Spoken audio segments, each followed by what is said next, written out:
దేవుని వాక్యం చదువుకుందాము. యోబు గ్రంథము 22వ అధ్యాయము 25వ వచనం.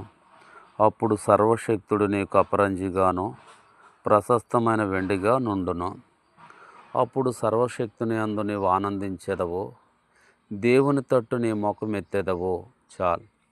కాబట్టి దేవుడు బిడ్డలకి, దేవుని ప్రజలకి, విశ్వాసకి, బాప్తిసం పొందినటువంటి దేవుని ప్రజలకి దేవుడు ఎలాగున్నాడో యోబు గ్రంథము 22వ అధ్యాయము 25వ వచనములో మనతో మాట్లాడుతుంది.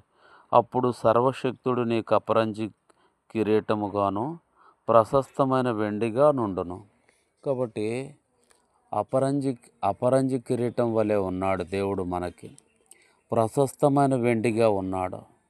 అంటే మనకు ఘనతగా ఉన్నాడు. దేవుడు మనకు మహిమగా ఉన్నాడు. దేవుడు మనకు శక్తిగా ఉన్నాడు. దేవుడు మనకు బలముగా ఉన్నాడు. దేవుడు మనకు ఆశ్రయ దుర్గముగా ఉన్నాడు. తర్వాత 26వ వచనములో అంటున్నాడు, అప్పుడు నీవు సర్వశక్తుని యందు ఆనందించెదవు. ఎందుకు మనకు దేవుని యందు ఆనందము? మనకు దేవుని యందు ఆనందం ఎలా కలుగుతుంది? మనకు రక్షణ ఇచ్చాడు, పాపక్షమాపణ ఇచ్చాడు, మారు మనసు ఇచ్చాడు, తన బిడ్డగా మనల్ని చేసుకున్నాడు.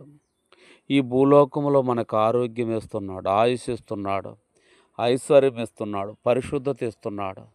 మనం ఆనందించుటకు సకలమైనటువంటి మేలులో మన సర్వశక్తుడైన దేవుడు చేస్తున్నాడు. మన సర్వశక్తుడు చేస్తున్నాడు. ఆ కారణాన్ని బట్టి దేవుని బిడ్డలమైన మనకు ఆనందము, సంతోషము, నెమ్మది, శాంతి, సమాధానాలు మనకు కలుగుతున్నాయి. ఇక ముందును అనేక దీవెనలతో దేవుడు మనల్ని ఉంచేవాడుగా ఉంటున్నాడు. కాబట్టి దేవుడు మనకు అపరంజి కిరీటముగాను ప్రశస్తమైన ఎండిగా ఉన్నాడు.